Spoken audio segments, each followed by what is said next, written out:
Nah, topik hari ini tentang limit trigonometri dengan cara memfaktorkan. Tapi sebelum itu, Miss jelaskan dulu limit aljabar dengan cara memfaktorkan, ya.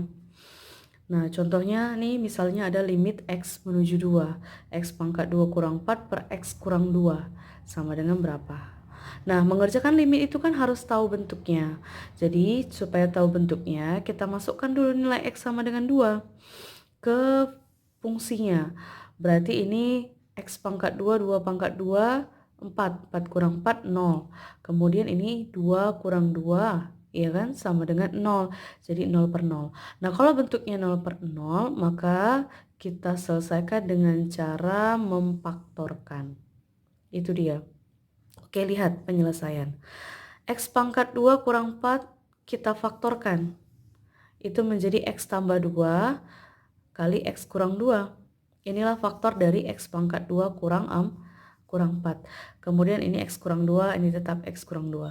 Kemudian atas dengan bawah ada faktor yang sama. Ya, ada faktor yang sama. Maka bisa kita coret, kita habiskan. Tinggallah limit X menuju 2, X tambah 2. Baru kita masukkan nilai X sama dengan 2 ya. Berarti 2 tambah 2 sama dengan 4. Itu dia. Nah, ada lagi yang perlu harus kalian ketahui tentang rumus limit trigonometri. Ini juga penting, ya. Jadi di sini ada limit X menuju 0 sin PX per QX sama dengan limit X menuju 0 PX per sin QX, itu nanti hasilnya sama dengan P per Q. Jadi hasilnya itu adalah koefisien dari variabelnya ya. Koefisien dari variabelnya. Sama dengan yang nomor 2 ini.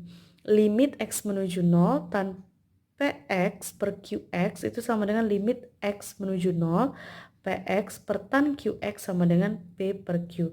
Jadi mau bentuknya seperti ini ataupun yang seperti ini, hasil limitnya tetap P per Q. Ya. Yang nomor 3 itu sama ya. Jadi sin PX per tan QX ya, limit X menuju 0 sin PX per tan QX sama nilainya dengan limit X menuju 0 tan PX per sin QX. Hasil limitnya adalah P per Q. Baiklah, kita bahas contoh dari rumus yang Miss kasih tahu tadi. Yang pertama, ini ada limit X menuju 0 sin 2X per 3X, ya, itu sama dengan berapa nilainya tanya. Nah, penyelesaiannya limit X menuju 0 sin 2X per 3X. Oke. Itu sama dengan berdasarkan rumus, ya.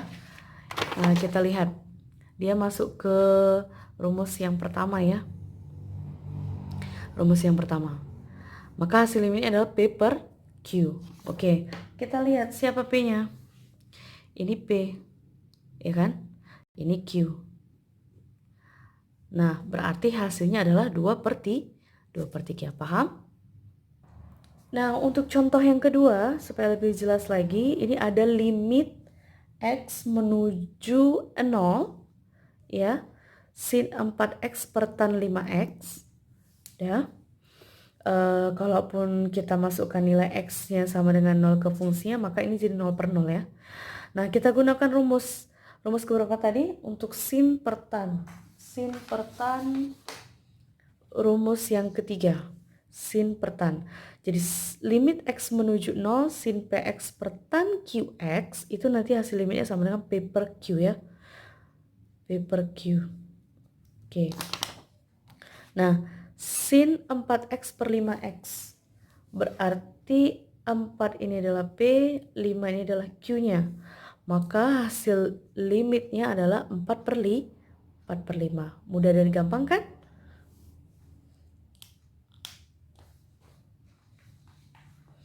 Ya. Nah, kita udah mulai masuk intinya, yakni limit trigonometri dengan cara memfaktorkan, ya. Oke. Nah, perhatikan contohnya. Di sini ada nilai limit X menuju 0, 2 sin kuadrat setengah X per X tan X sama dengan. Nah, Jadi untuk pertama penyelesaian soal mengenai limit itu adalah harus bentuknya. Kita masukkan dulu X sama dengan 0 ke fungsi. Berarti nanti 2 sin kuadrat setengah kali 0 per 0 tambah 0 kali tan 0. Nah, nanti jadi ini bentuk 0 per 0 ya. Oke, karena bentuknya 0 per 0, maka kita selesaikan soal ini dengan cara memfaktorkan. Mari lihat penyelesaiannya. Nah, jadi sama dengan ya, limit X menuju 0, kita faktorkan sin kuadrat setengah X itu menjadi 2 sin setengah X kali sin setengah X per X kali tan X sama dengan limit X menuju 0 2 kali sin setengah X per X kali sin setengah X per tan X. Oke. Nah, sin setengah X per X berarti jadi ini setengah per 1. Maka jadi setengah ya. Jadi 2 kali setengah kali sin setengah X per tan X. Ingat di rumus ya, berarti jadi setengah per 1. Jadi setengah. Oke, sama dengan ini 2 kali setengah 1. 1 kali setengah setengah. Jadi jawabannya setengah. Paham sampai situ?